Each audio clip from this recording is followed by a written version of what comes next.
Hello, Johannes. Good Hello. evening. Hello, Harman. Good evening. Hello. Yes. It's been a long time since our last podcast, It is. and maybe our viewers are thinking, "What the hell happened?" Well, not much happened then. That we just continued living. We don't really have a schedule with these podcasts. We just go with the flow and see when we have time and if we have found an interesting topic, and we just plan a new schedule a new podcast. So, and we did actually find an interesting topic. A few weeks ago we talked about the struggles that people can experience when they start using the I Ching, and I noted by myself that this is becoming a blind spot.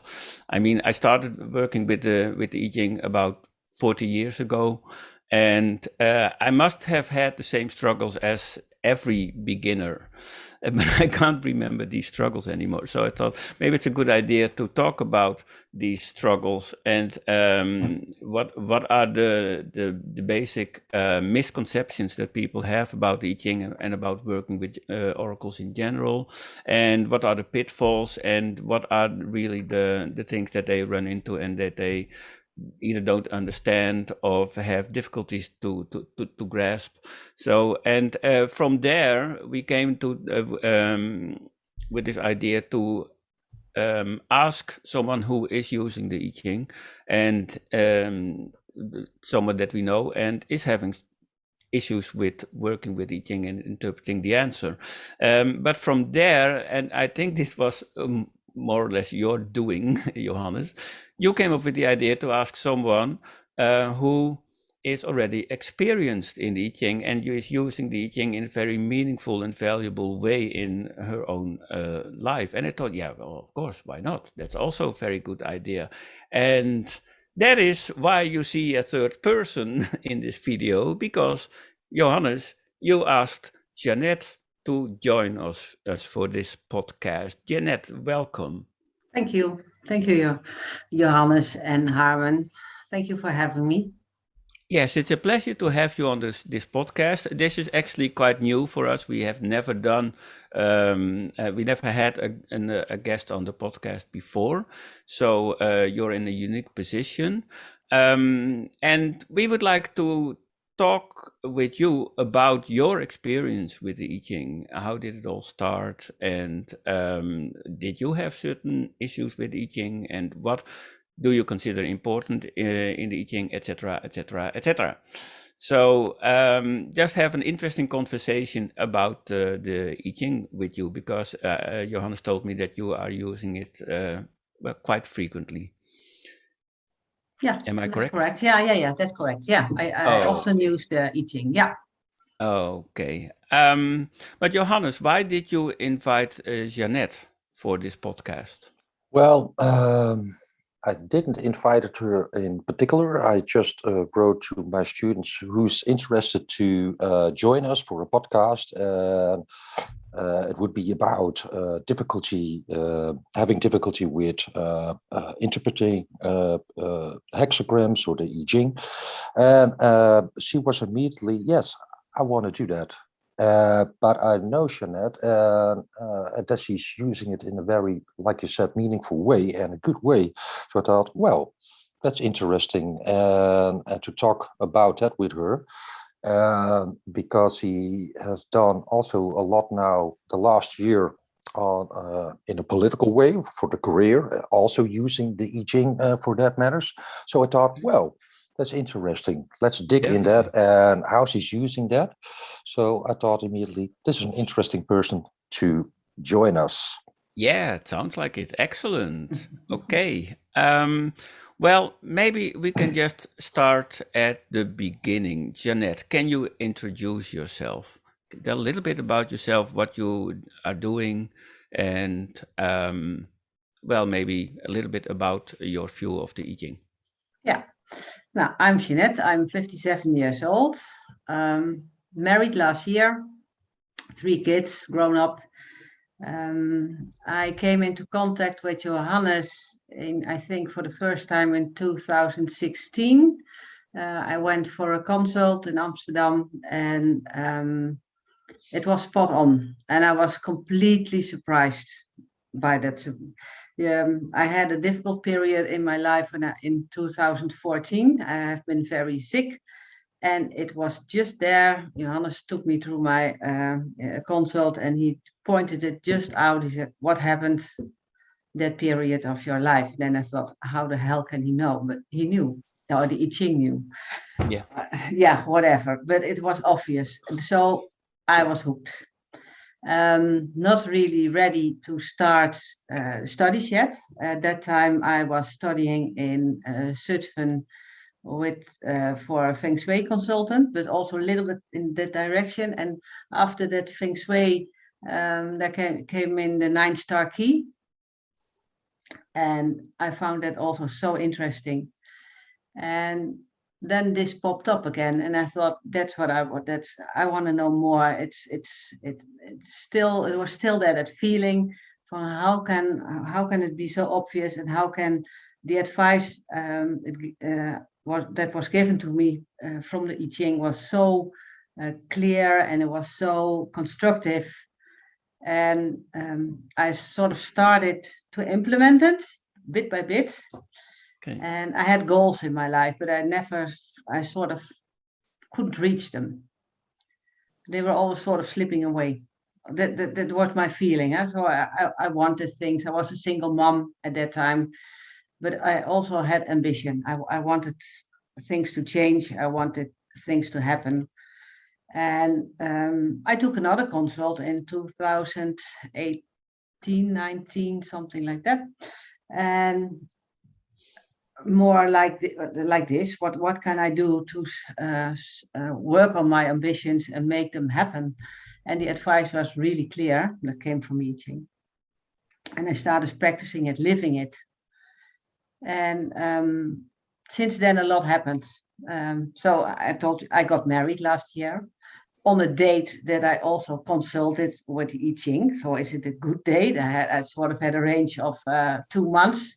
So I had been working on a date, and then I talked to Johannes for what period of time do you think? So we picked the right date, and it's still working. So I think it was a good date. Okay. That's good. And yeah, no, and yeah, I'm living it, and if I've always been really socially involved in all kinds of little clubs, doing things with my children, sport clubs, social activities, all those kind of things. But I wanted something more. And I have been political active since 2013, and I sort of had ambition in that direction. Okay. And I really I've started a course with Johannes. I've done the full scale training, but I've also been working with the I Ching, and took the advice by heart every time again. I took the advice by heart that was given to me. I've talked to Johannes a lot. I've done consult, but also I interpreted my own Tao, my own 3 grams, everything, the hexagrams. And also when I have a question, a really serious question, I use the I Ching as I consult it, and it's always spot on. And I'm so impressed. Still, I'm so impressed. But it worked, and I took the advices. I lived by it. I changed my life quite a bit last few months, but with great results. Last how do you call it, the last elections for the city council, we did well with our party, and since last week I'm a wethouder, as it's called in Dutch. So it's sort of I'm in the city council, and I've got a real job for the next 4 years, and that's what I wanted. That's what I wanted for Congratulations. so long. So it's nice. Yeah. Nice introduction. It's So, very nice to hear. yes. It was 2016 we saw each other for the first time. Yes, I think so. Yeah. I can remember you were also then already political involved or not? Yes, I was. Yes, I was. Yes, yes. Beautiful. And you thought I was more on the left side of the political parties, but I was sort of in the middle. Yeah. Yes, yeah. Well, it's great to hear that for that long time, step by step, you Yeah. reached this position that you already wanted. And what I really like what you said is that you're taking the advice by heart. And that's something that I see many times happen with people who are starting to use the I Ching. I don't know about you, Harman, with students or people we see on the internet. When they use a question, they dig into the texts, but they don't really try to understand it, or they don't understand it. They're going to speak about and talk about the questions, Yeah. but never ever take the advice by heart and do it, because it's the book of change. So you have to accept the change in order Yeah. to really understand it. Yeah, so many years ago, I wrote an article about the character yi from the I Ching, character yi that is translated as change or changes. And I ended with the conclusion that in which I said, well, change is a verb. You have to do it. And that is something that I think a lot of users don't really understand, that if they don't do the answer from the I Ching, then often not much will happen. It is something that you have to practice and to put in your life. And many people who consult I Ching, they come to this conclusion almost with every interpretation. Oh, it's going to be just fine. Yeah, but you Or it's ask going the to I be a Ching what you should disaster. do. Yeah, oh, everything's just going to be fine. No, that didn't really address your situation. So, and that's indeed a thing. And but many people have this passive attitude towards the I Ching, but also towards oracles in general. They expect the oracle to solve their problems, but that's not what an oracle does. You still have to solve your own problems using the advice from the I Ching. So yeah, and I think that many people don't really see that, and maybe it can take quite some years before they suddenly realize, oh, I have to do something, and that can take quite some time. But that's also because most I Ching books that are out there, they seem to focus on mainly on the philosophical side of the I Ching. And they talk about yin and yang, etc. And they don't really seem to focus on how to really do the answers from the I Ching. And they give a nice view of certain line text and a nice interpretation. But what is often lacking is how you can do the answer from the I Ching. So it's not only you can't really say that the user is to blame. It's mainly how the way how the I Ching is being presented here, mainly here in the West. And also what you want from the oracle. If you want to use it like a future telling sort of thing, yeah, then you're putting yourself out of the stream of change. But if you use it like a book of advice, how to react or to act in a certain question or something that is bothering or going on in your life, then it can be such a great help. Yeah. Jeanette, when you started working with the I Ching, what were the main things that you found troubling, or what were the first things that said, oh, okay, this is going to be hard work? What were the first problems? Everybody has some problems in the beginning.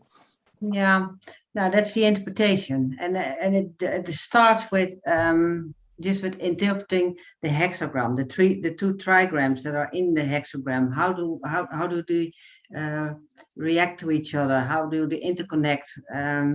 How do you give words to that, to what you're seeing, and you feel there's something going on, but what's the meaning of it? And then the whole hexagram, what's it saying? How do I read this? What is it saying? It takes some time to get to know the I Ching, how to read it and how to feel it, read it and feel it. Yeah, that's a nice one. Yeah, but Johannes, maybe can you tell, as you are Jeanette's teacher, can you tell how you saw Jeanette's process with the I Ching. How did you, as a teacher, see what happened with Jeanette? And did you personally see any struggles from your point of view? Not particular to Jeanette. I see the struggle in general from exactly what Jeanette's seeing for, such a load of information is there in a hexagram. And the struggle is mostly from how to make a nice soup of it, how to work with it. And what I saw at the moment when I saw the change is when somebody is actually doing it. Putting it into the work, putting it into their own life, and then you see the real change. Otherwise, it's just information. Yeah.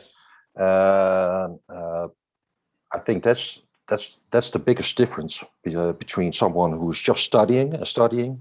Yeah, you know all the answers, but are you living it? Yeah. That was the moment, and she was very eager to do it. Okay, good. Yeah. Jeanette, most often the I Ching is considered to be either a book of divination or a book of philosophy. Mhm. That's mainly the two sides of the I Ching, and in China they choose one side. Either they use the I Ching for divination and are not really concerned with the philosophical part, or they choose the philosophical part and really hate divination. So, what is the I Ching actually for you? Is it a book of divination or philosophy, or is it something else? It can be, as Johannes described, a book of advice. But how do you see these two parts of the I Ching? Is it divination? Is it philosophy? Or is it both? Sometimes I just read the I Ching, and then I find it a philosophical book, what I'd like to read.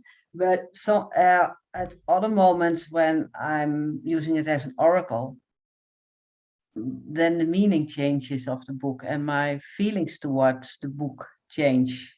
So I think it's both things, both Yeah. sides. Yeah.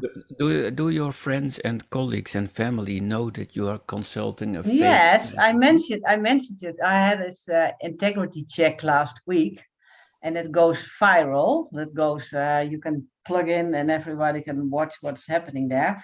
And I Okay. had these questions. What are you doing? Because I put it out. I wrote it down. And what? Yeah, I said that's the other side of me. I'm really a political sort of. But I also like to be reading the I Ching and go just a little bit further on the personal side, on my own insight, someone else's insight.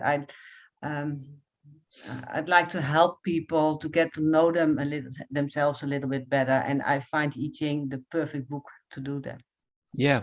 Yeah. And did you get any strange responses from people, or did they all say, No, "Oh well, it's okay"?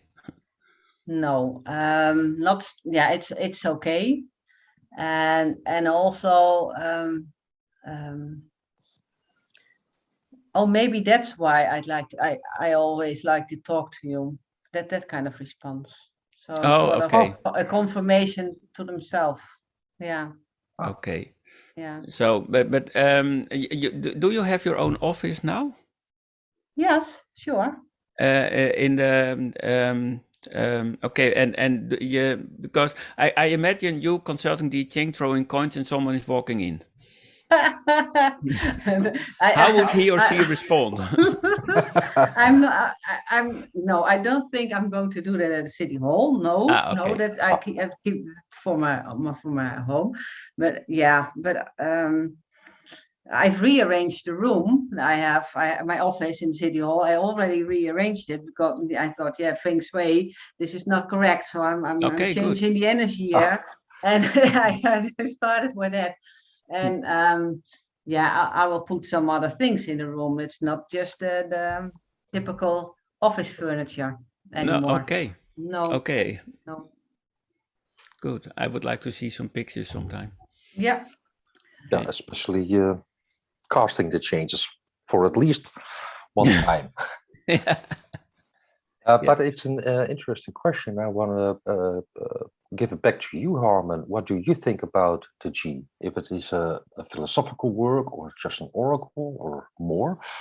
To me, it's just, that's not the right word, but to me, it's an oracle. I don't consider well, that it's you have the Zhao Yi and you have the I Ching. The Zhao Yi is the core text of the I Ching. I Ching is actually Zhao Yi and the Ten Wings. It's the Ten Wings that turns the Zhao Yi into a philosophical book. Without the Ten Wings, the Zhao Yi clearly is a divination kind of oracle. All the vocabulary in the I Ching points in that direction. You have the oracle bones from around 1100 BC. These were oracle consultations. These oracle bones have the same kind of vocabulary that we find in the Zhao Yi, which to me simply proves that the Zhao Yi is a divination book. It's an oracle and nothing else. There's hardly any philosophy in the Zhao Yi. There are a few lines, but these are actually quite rare, which you can read as some sort of philosophy. But to me, it's clearly an oracle, which has, well, actually, there are a lot of these kind of oracles like the I Ching. The I Ching is, not everyone will like this, but the I Ching is not really unique in China. There are so many oracles in China that use the same idea of working with images and metaphors, and the I Ching is just one of them. It's just one of the oracles that became highly popular, but it's not the only oracle that uses images. And so that's, to me, mainly because I also studied the language and the history of the Zhao Yi, and I'm completely ignoring the Ten Wings, especially because of these reasons. I see the Zhao Yi as a book of divination. Yeah. So, and that doesn't mean that you can't read it as a philosophical book. Of course you can, but to me, especially because of the specific vocabulary and all these keywords, which can only have to do with divination and nothing else, that turns it into a book of divination. So, yeah. No. True. So, but Johannes, I'm going to give the question back to you. How do you see the I Ching? Well, if you bring it back purely to the core text, yes, it's an oracle. But with the 10 wings and with all the because the G has also evolved and changed with all the people who written about it and the ideas that evolved from it. For me, it's a book that gives insight in cosmological events and how they relate to a person, how a person evolves. For me, it's also a great book of characters, how things evolve. Yeah. On many layers. So it's a book of wisdom. It's a book of images, and those images are doorways to that extraordinary world filled with wisdom, knowledge, whatever you want to call it. But in essence, it has nothing to do with the I Ching itself as core text. That's clearly a definition, a work of definition. But what evolved from it, well, that's like a very big house. Yeah, With a lot of because rooms. through the ages, the study and view of the I Ching changed constantly. The way the I Ching was being studied during the Han Dynasty was quite different from the way it was being studied during the Warring States period that came more or less before that. And in the Ming Dynasty, you suddenly see all these books with pictures.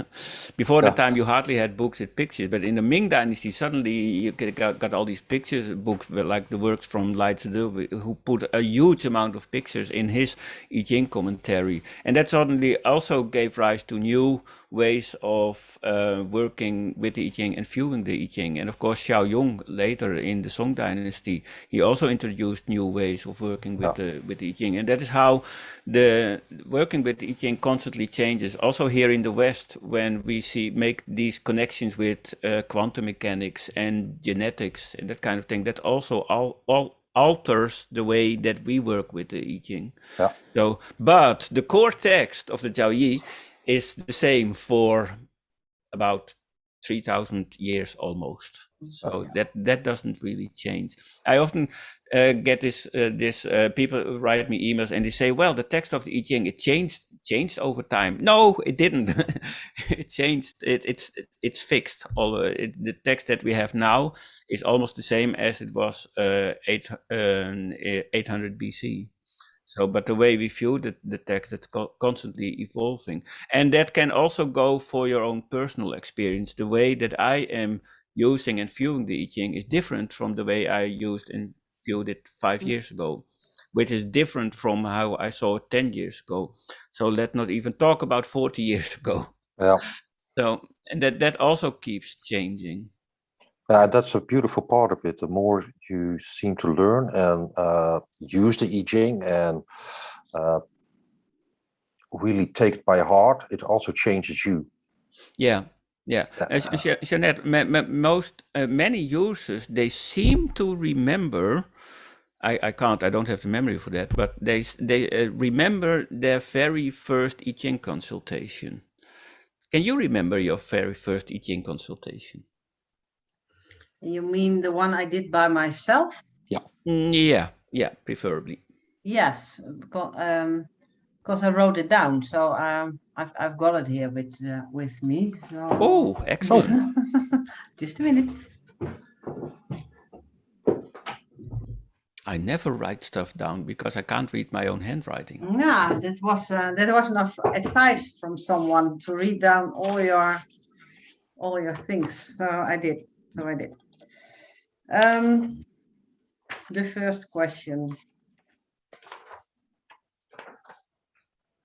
Oh yeah.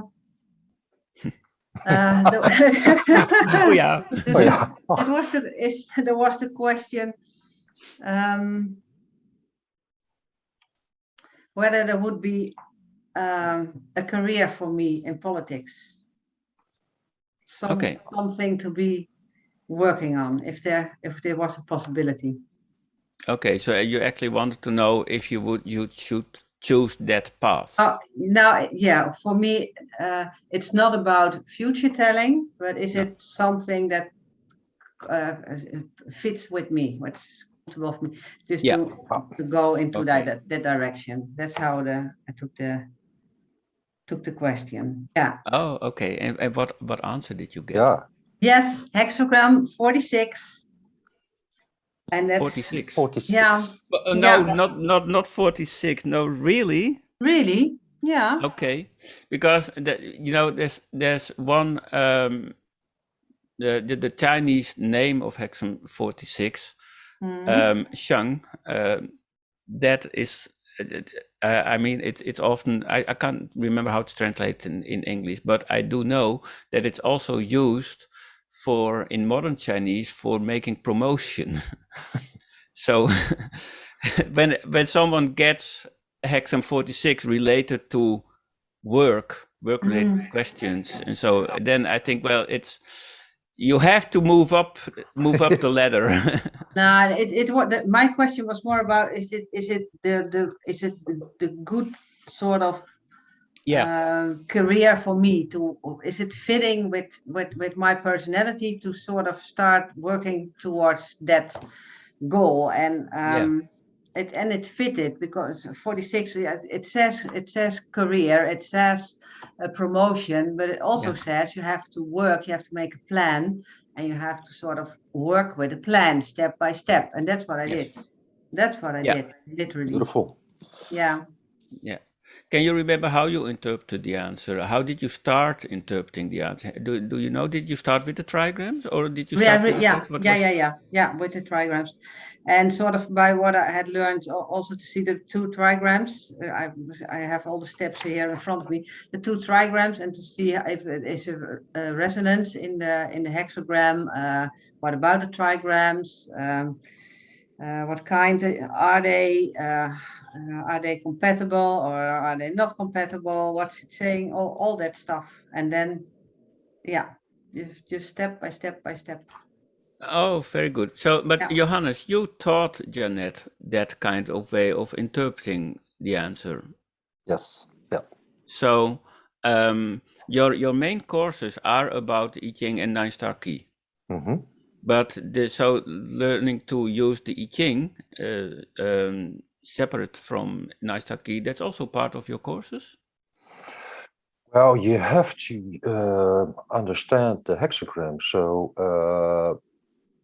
you have to get to know them, how they're built up, and how to work with it. I'm not very into the oracle, but we do it in some private lessons. We do it, of course, Okay. because it's an well, the I Ching, and not being able to use it as an oracle is a bit strange. And it's the best way to learn hexagrams. If you use it for your own questions and your own things like this, I really like this question for this career move. You had a hexagram and can work with it for a very long time. So you really get to know this hexagram by heart. Working with the I Ching and Oracle and doing the Oracle, yeah, that's also a part of the course. Yeah. Okay. Oh, very good. Yeah. Okay. Jeanette, when you before you had met Johannes, you didn't really know about the I Ching? No. Never heard of it. No, not by no. I had no. I was working with Feng Shui, as I told you, but that I Ching was mentioned there, sort of in the context. I had heard the name of the word I Ching, but not more than that. And I've always been interested in philosophical books, reading. I studied Greek. Sort of, yeah, it's got my interest. I mean, on my path of personal development. How do you call it? My personal skills. Then the I Ching came to me. Yeah. Yeah. That's how I see it. It comes little by little by little by little. And then in 2018, the I Ching really became my friend. Like it's good. That's good. That's a good word for it. Yeah. Yeah. Okay, great. So, and which translation or translations are you using? I have the one from this one I have here. Oh, from Yeah, Hamburg. van Han Boering. But I also have your books here. Oh, Armin. thank you. Yes, really. Yay, Yeah. that's €1 for me. I like your books a lot. How you go into the trigrams and you explain them quite clearly. I like that in Oh, your thank you. books. But I bought a lot of books on the I Ching in the last couple of years, and I use the Hamburrichter for day-to-day work, but I'd like to read the other ones for reading, just for reading on Sunday afternoon. Yeah. Yeah. Okay. Good. Nice. Yes. What's your favorite I Ching book, Harman? My favorite I Ching book. Oh dear. I have a few. Let me see if but the one that I still like after several years now is I'm in my study, so I can get it. One moment. Yeah.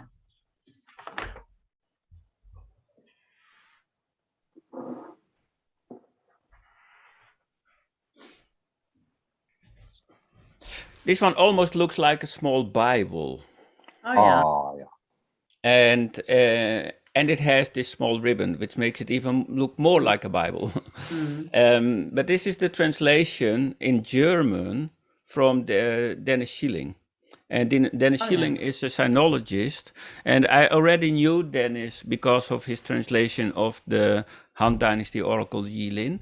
And I didn't translate it, he made a study of it, a dissertation.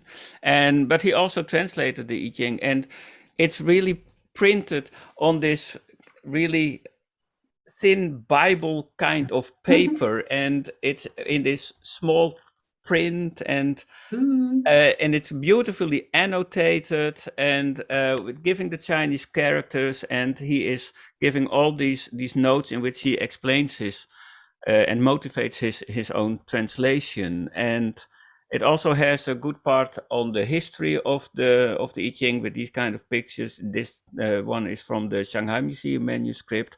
And, it's a pity that this will never be translated to English so it can reach a wider audience. But this is really one of the best contemporary translations and studies of the I Ching. So I can highly recommend it. But you have to be able to read German. Yeah. But this book can be a good reason to start to learn to read German. So, and apart from that, I'm not sure if I can find that one, but let me see. Oh dear, what have I asked?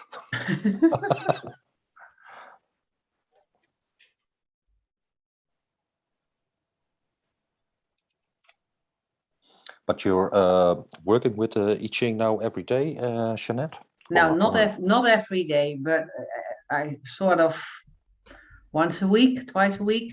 Yeah. Yeah.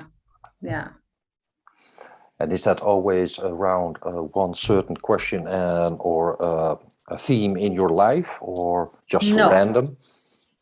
It's sort of random. It can also, when I'm experiencing something that I can't really explain to myself or interpret, I don't know how to interpret what's happening, Yeah. then I'm sort of throwing the coins and asking for help. Yeah. And So is this yeah. and is this answer then like immediately clear to you, or do you meditate on it? And when you don't understand the answer, are you throwing again, or just sit and wait and go on with the day, and maybe then something will happen to understand? I sit and wait. I don't throw again because I don't like the answer. No. So I write it down and I start, like I explained, I start with the trigrams. I look at the lines. How are the lines? Are they resonating? What's happening with them? Where are the changing lines? All that stuff, and then reading and reading again, and then sort of the answers coming. It can take a while, but I don't give up. I start reading, and if I don't get the answer, then I'll sleep on it, and then the next morning I wake up with it most of the time. Yeah, that's a beautiful way, because sometimes when people don't understand the answer, they will throw again or keep repeating. But if you don't understand it the first time, why would you understand it the second time? And don't be in the hurry. The answer will come. I think if you throw again, you don't want to hear the answer. You have thrown, you did the coin work, you have to interpret the answer and don't throw again. That's a very good point, because that's the easy way, and then that's not how you get any further in life, and that's experience from a 15-year-old.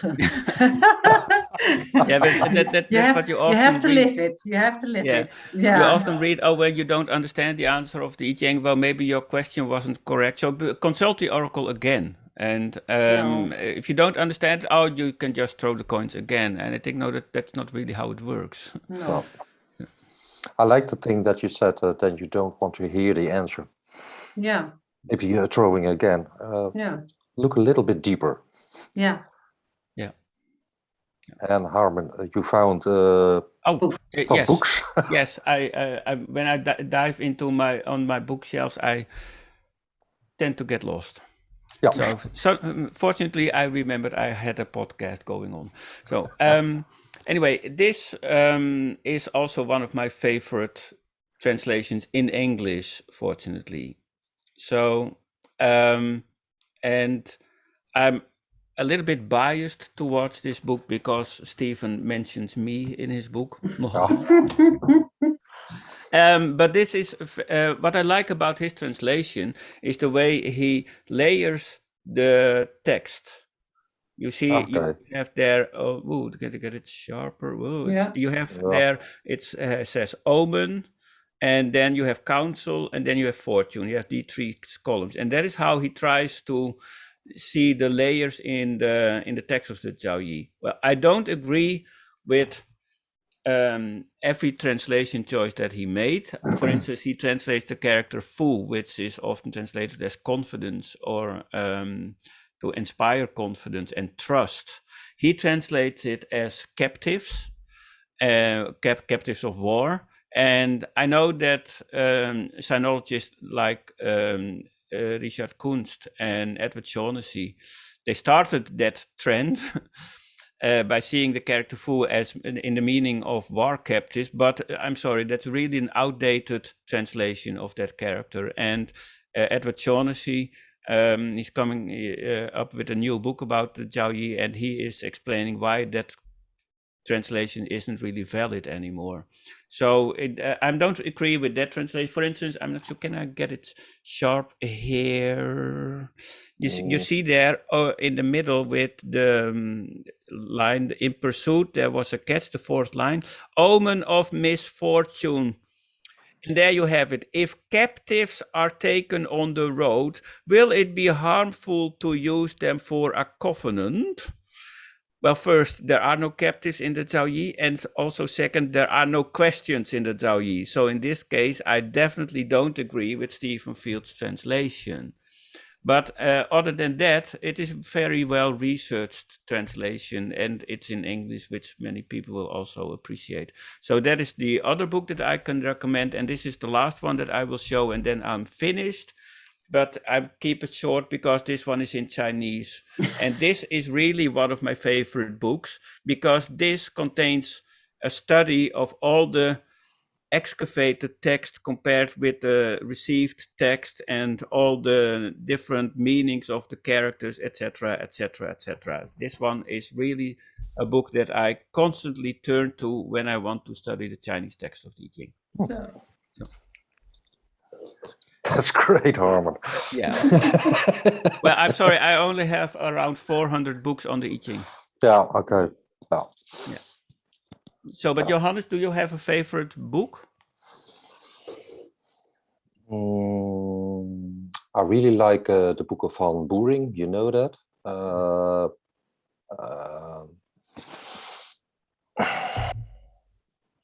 I don't really use that many books, and I like the, but that's a kind of a different I Ching.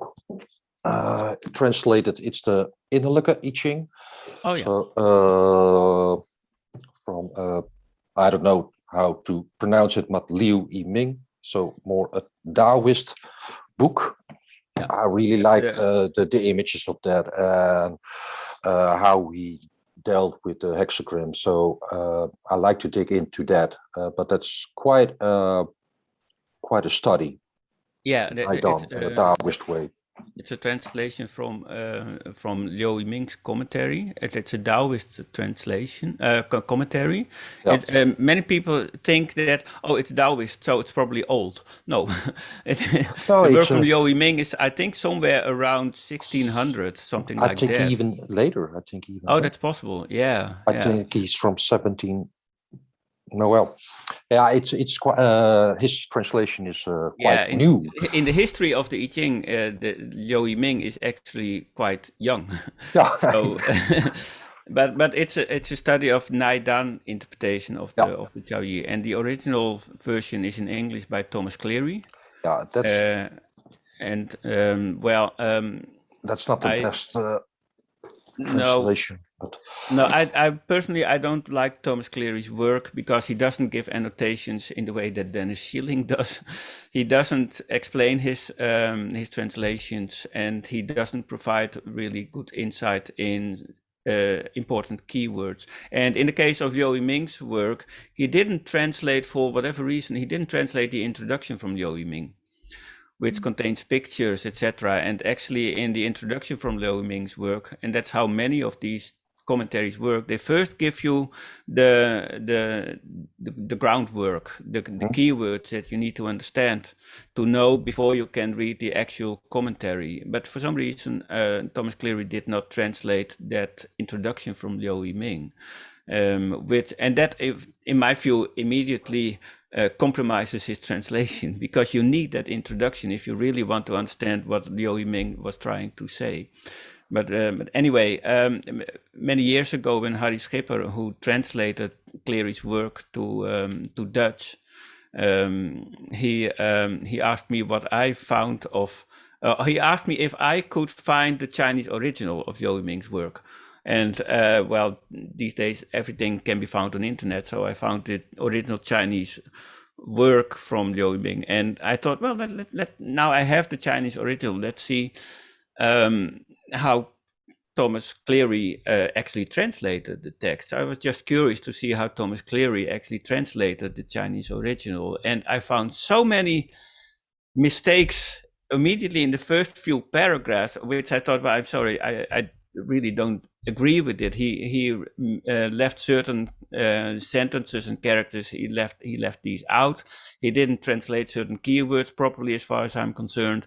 So I said to Harry, I said, if you're going to translate Liu Yiming's work, then at least try to work from the Chinese original and not only from Thomas Cleary's translation. And I think he did that, and that actually improved his translation. And I think the Dutch version, because the Dutch version is better than the English version from Thomas. I really like the one, but Yeah.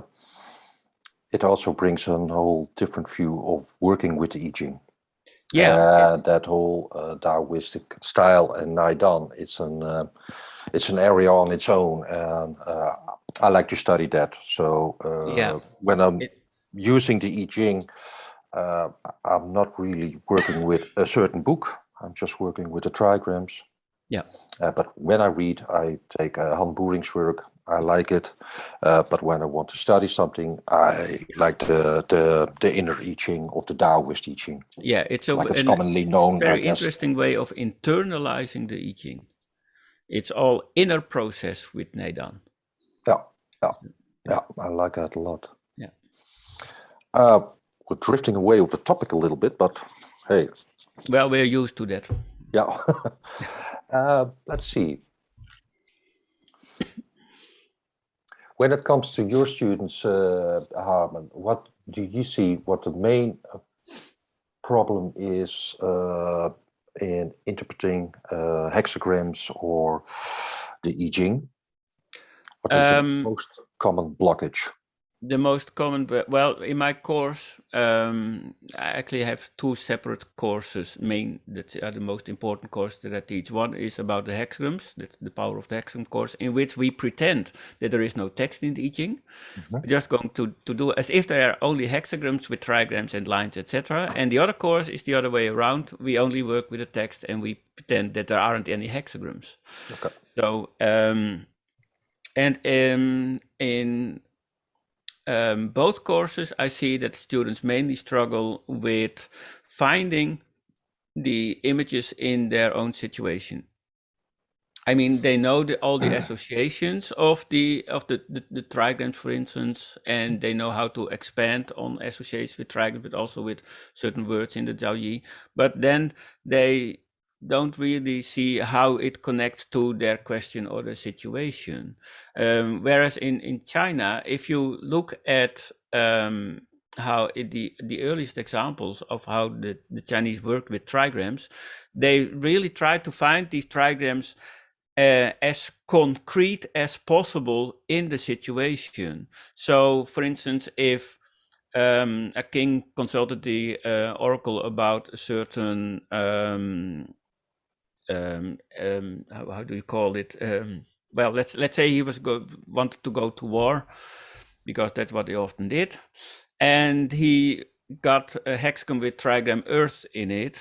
Then he would say, well, trigram Earth, that represents a cart which can load really heavy things, but it also represents people. And then he would relate that aspect of people, he would immediately relate that to his own personal situation. So that the trigram Earth suddenly became very concrete and solid and practical, because trigram Earth refers to the people of the Mhm. country. And that is how he would interpret the answer. And what I see happening is that most students of mine, they tend to stay in a more or less abstract, conceptual way of thinking, and they Mhm. seem to miss the link between the answer and the actual situation. And this is more similar to the example that I read on Reddit, and which I talked about with you two before we started this podcast. There's someone on on Reddit. He consulted the I Ching about his parents. He was struggling with the relationship with his parents, and he consulted the I Ching, and he got Hexagon 5 with, I think, the fourth line moving, waiting in blood. And everybody who replied to that answer, because this person didn't understand it, so he asked Reddit for help. He said, well, how can I interpret this? And everybody said, oh, this is such a bad omen. This is terrible. Oh, really heavy. And I thought, but that's not really helpful by saying that. That's for sure. And someone came with an example. He said, "Oh yes, my former teacher, he also got that line. And if he didn't have if he did had not received that line, he would be dead by now." And that kind of examples, which turned that whole line in a really ominous kind of terrible experience. And I thought, yeah, but where is the connection between that line and the actual situation? And I thought, waiting in blood, well, there's always, when it comes to family and parents, we tend to talk in blood ties. So I thought that is what blood can refer to, the blood ties that you have with your family and with your parents. And that is how I always try to find a, a direct link between either the trigrams or the words from the text. I want to find these images in the actual situation. Instead of that, they are just a beautiful image and a metaphor for a higher principle. I mean, that's also possible. I mean, the one doesn't need to exclude the other, but I No, always try to find these images in the actual situation. and they're always there. Yeah, yeah. Yeah. All right. And that is how they used oracles in China. These trigrams had to be found in the actual situation. So and that, which meant that every trigram and also every other image from the text, you had to be able to relate that to a specific aspect of your situation.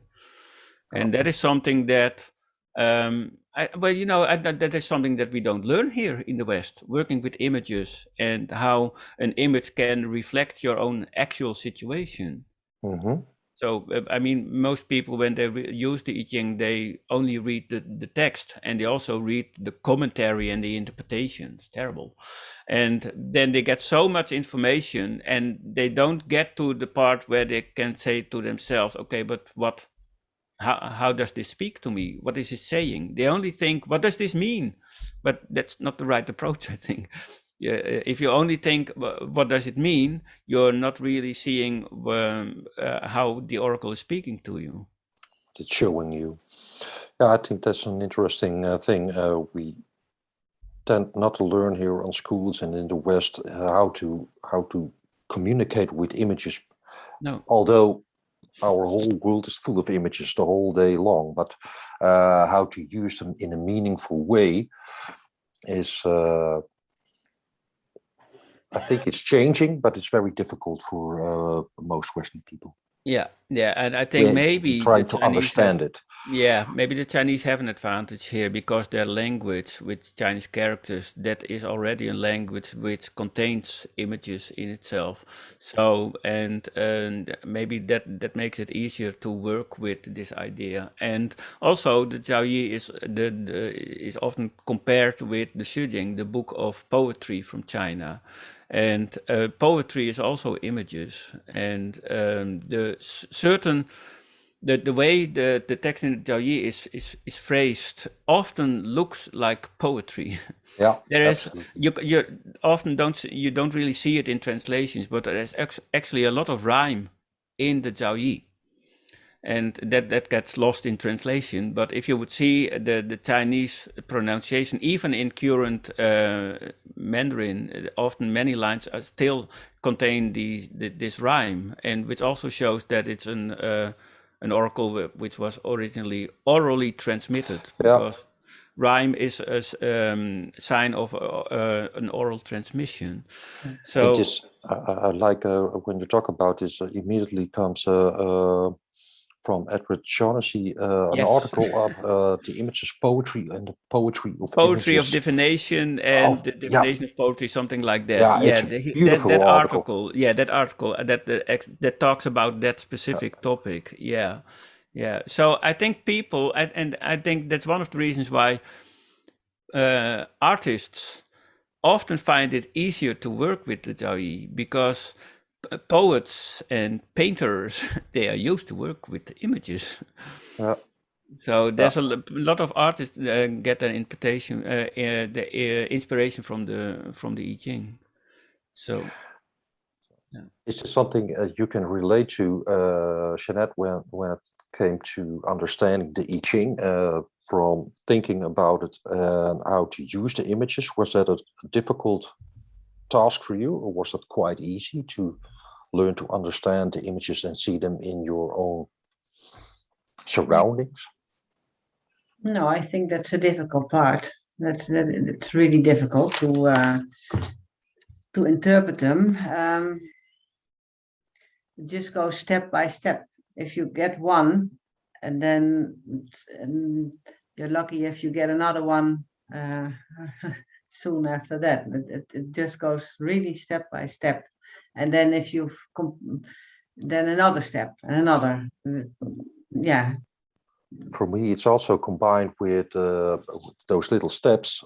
It's another way of seeing the things, yeah, that you're getting a much broader and a different scope than before. yeah, That's what I really like with working with the I Ching. If you let these images come to you, and then the whole world seems to be uh, step by step a little bit different, how everything is connected. When we only try to understand the I Ching and go to text, then it's very rational and very secluded. But it's a whole holistic work when you see those images like something that's really going on, and how can something that I feel inside relate to something in the outside world. Your life tends to be richer. It's richer. Yeah. yeah, Um, But that also makes it often a little bit difficult to talk about the I Ching and to have um, I Ching meetings and I Ching groups, because each experience is very personal. yeah.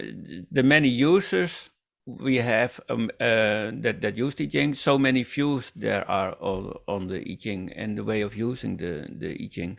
So and often that gives interesting clashes in I Ching meetings, because you always get this discussion. No, that line doesn't mean that. That's what it's saying. And the other side says, well, that is what it's saying. That's what it's saying in my translation. Well, it's not in my translation. And that's how it often gets all these sparks of discussions and disagreements, because each has their own way to work with the I Ching.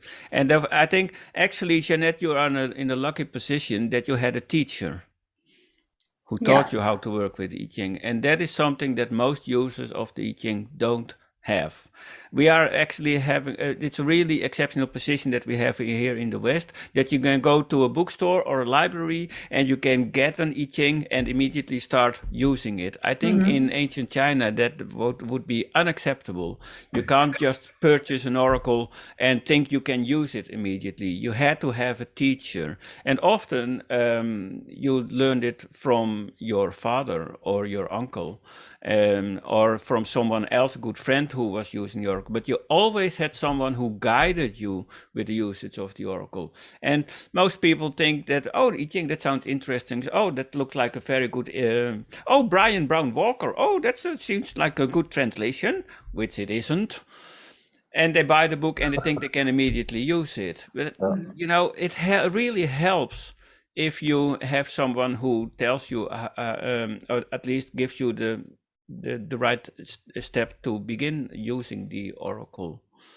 And actually, then that's what surprises me, that most people think that they can immediately use the oracle without even learning to use it. They buy the book, they read, oh, you can throw coins. Oh, I get my wallet. And they throw the coin 6 times and they open the book and immediately they get lost. Well, I'm not surprised. And there are quite a lot of people who do that, huh? Who Yeah. actually do this. And I was surprised. I didn't know. But if you start mentioning that you're working with I Ching or you're interested in I Ching, like I did the last 2 years, then you get all these people. Oh, I work with I Ching too. I said, oh, did you also take a course? No. But I have my course, and I thought, how do you do this, and how do you interpret it? And it's just by reading. And my conclusion was that they just read what they want to read. They make it always, they make it come to them. It's always sort of positive, and you throw the coins, but you already know what you want as an answer. It works the other way around. Exactly. If it works, it works, huh? Yeah. But these people often don't know that there are deeper ways of working with the I Ching, and they honestly believe that they are doing a good job, and I think they are doing a good job. But it's actually only scratching the surface. I mean, for instance, I many years ago I gave a course on working with I Ching, and of course I started with the trigrams, and one of the students said, I've been using the I Ching for more than 40 years now, and I never knew about trigrams. I thought, how is this even possible? He only read the text of the I Ching, and he never learned that there are other ways of using the I Ching. And we are more or less here in the West in the same similar position, because in China, Wen Wang Gua is a very popular method, which uses the 5 elements and stems and branches from Chinese calendar. And it's very popular there, and it's 2,000 years old. And here in the West, we hardly know about that method. So that's more or less a similar same kind of experience. We think we are using the I Ching to the best of our abilities, but there's so much more to explore, especially when you look at the way the I Ching was being used in ancient China. So, but that's the issue that I have with all these translations, and most of these translations don't really teach you how to work with the I Ching and how to analyze an answer from the I Ching. No. They focus on the translation part of the text, which of course is understandable, but you're really missing a lot. Well, as you know by now, Jeanette, there's more to the I Ching than only text. Well, really, yeah. Well, perhaps that's a nice end of it, but also a bridge to another podcast, because you were mentioning something which has also very much my attention, Wen Wang Gua. And we could do a little introduction to that, or try to talk about it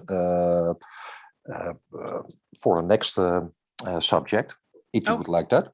Oh, yeah, sure. Yeah. I mean, many people think that Wen Wang Gua is extremely complex. That's the first thing that you hear when people start exploring this topic of Wen Wang Gua. They say, oh, it's so complex. No, it isn't. I'm sorry. The foundation of it, the basic rules are really straightforward and can easily be grasped. You don't need to know a lot of information about Wen Wang Gua. But I could show also some examples of Wen Wang Gua and from the classical Wen Wang Gua books. Yeah, why not? Yeah. And it's a nice bridge of what we discussed this evening. Oh, it's so complex. Well, yeah, no, that's an just a thought. Yeah, I remember many years ago when I lived in Amersfoort, I went to an acupuncturist in Amersfoort who was actually from China. He came from Beijing and he hardly spoke English. So at that time, my Chinese was better than it is now. So I talked with him a little bit about his work. And I also, of course, I mentioned the I Ching. And the only thing he, as a classical trained acupuncturist, could say about I Ching, the only thing he could say was, I Ching, very difficult. And that was someone who was taught about the I Ching in his training about acupuncture, etc. And I thought, if he thinks the I Ching is difficult, then what must we in the West think about the book? Well, anyway, but it isn't difficult, no. And Jeanette, I do hope that you have also learned that I Ching does not really need to be difficult, I think. No, it's really interesting, comforting, guiding book. I really like reading it and using it, especially to use it. Yeah, it has to be used, definitely. Yeah, well, Janet, it has been a pleasure talking with you. Thank you, about same your here. experience. Absolutely. Yeah, it was a pleasure for me too. So Thank you so much. Johannes, do you have any closing remarks? Well, also want to thank Jeanette, and I really like the last part of it. No, working with the I Ching doesn't need to be difficult. Strongly, it isn't difficult if you know the logic behind it. It's become very clear, and if you know the logic behind it and use it like Jeanette did, miracles can happen, because Definitely. you wanted Yeah, something, yeah. and you can really change some very old belief systems in your own life for the better. And it was a pleasure talking to both of you. Thank you, Johannes. And I think we have now decided the topic of the next podcast, Yeah. which is actually quite exceptional. I don't think we did that ever before, but anyway, I like it. I'm happy with it. So thank you, Johannes and Jeanette. And well, maybe Jeanette, maybe I'll see you somewhere in the country or otherwise. really, yeah, could be. So, Enjoy your yes. evening. Bye bye. Thank Bye-bye. you, and Bye-bye. Jeanette, Johannes, I'll see you later in the next podcast. See you. Hey, Thank great you. evening. Bye.